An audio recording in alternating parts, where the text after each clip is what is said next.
Je suis heureux de prendre contact avec vous cette semaine. Avec vous, nos merveilleux membres d'Église du monde entier. Dieu a protégé et pris soin de son Église. Et par la grâce de Dieu, vous avez été protégés cette semaine. Soyez courageux dans le Seigneur. Nous surmonterons tout cela. Et vous aurez l'occasion, avec la pleine participation des membres, d'interagir avec les autres, tout en utilisant votre masque et une distance sociale appropriée. Il y a peut-être un membre d'église, une personne âgée qui ne peut pas aller faire ses courses, et vous pouvez peut-être l'aider. Il y a peut-être quelqu'un qui a besoin d'un masque, et vous savez où en trouver un, et vous pouvez essayer de l'aider. Il y a peut-être quelqu'un qui a un besoin spécifique, et vous pouvez l'encourager d'une manière ou d'une autre. Vous pouvez au moins l'appeler au téléphone pour le soutenir et l'encourager. Nous surmonterons tout cela par la grâce de Dieu. Et pendant que vous ferez ces choses, vous aiderez à proclamer le message des 3 anges en indiquant aux gens la précieuse parole de Dieu d'Apocalypse 14, pour les aider à comprendre que Jésus revient bientôt. Même si nous sommes confrontés à des défis économiques dans un avenir très proche, même maintenant, confrontés au chômage et à des difficultés, Dieu prendra soin de chacun de nous. Je veux partager avec vous un beau psaume, le psaume 34, et une partie de ce psaume, à partir du verset 5. C'est quelque chose que chacun d'entre nous peut ressentir. Quelle occasion de demander au Seigneur de nous guider alors que nous faisons face à l'avenir et aux grandes possibilités de pouvoir partager sa précieuse parole et la bonne nouvelle du retour de Jésus. Lisons le psaume 34, verset 5. « J'ai cherché l'Éternel et il m'a répondu. » Vous pouvez croire que Dieu vous écoutera, qu'il vous écoutera toujours.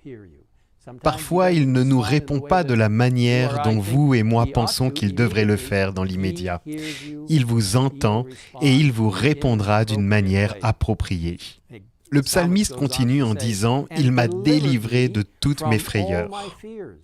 Et donc les frayeurs que vous pouvez avoir face à l'avenir, les frayeurs au sujet de vos voisins et de vos amis, Dieu peut vous utiliser pour les aider à compter sur celui qui peut les libérer de cette frayeur. Jésus lui-même.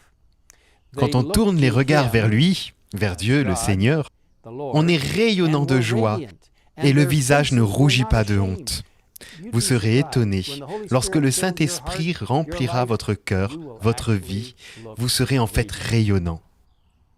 Quand un malheureux crie, l'Éternel entend, et il le sauve de toutes ses détresses. De tous les défis et les problèmes auxquels nous sommes confrontés, de toutes les calamités, de tous les problèmes, si nous mettons nos mains dans les mains du Seigneur, il nous fera surmonter tout cela. Et enfin ce beau verset, le verset 8 avec lequel nous terminons. Ce beau verset que certains d'entre nous ont peut-être mémorisé depuis l'enfance. L'ange de l'Éternel campe autour de ceux qui le craignent, ou qui ont un grand respect et un grand amour pour lui. Et il les arrache au danger. Quelle chance de faire partie du mouvement des derniers temps de Dieu.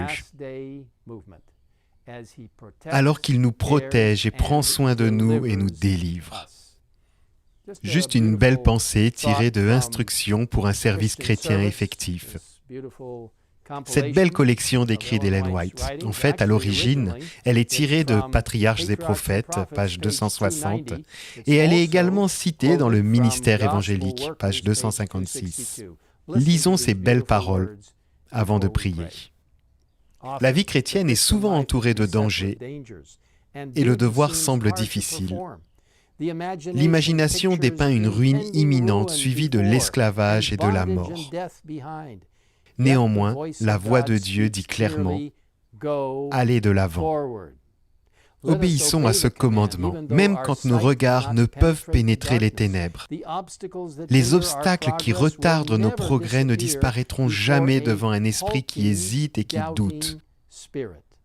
Ceux qui diffèrent leur obéissance jusqu'à ce que toutes les incertitudes aient disparu et qu'ils ne courent aucun risque d'échec, n'obéiront jamais. La foi regarde au-delà des obstacles et elle s'empare de l'invisible, de la toute-puissance, Aussi ne sera-t-elle jamais confuse. Et cette dernière très belle phrase, la foi consiste à saisir la main du Christ lorsque surviennent les difficultés. Que vous puissiez tenir ferme la main du Christ aujourd'hui, alors que vous partagez avec les autres la merveilleuse opportunité de faire partie du mouvement des derniers temps, en partageant le message avec le monde par la puissance du Saint-Esprit. Prions.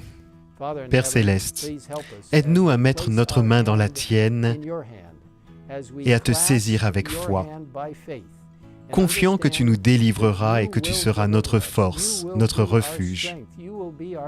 Merci de nous écouter. Bénis ton Église dans le monde entier, alors qu'elle tend la main aux autres pendant cette pandémie, mais pas seulement. Merci pour la promesse de ton prochain retour. Au nom de Jésus. Amen.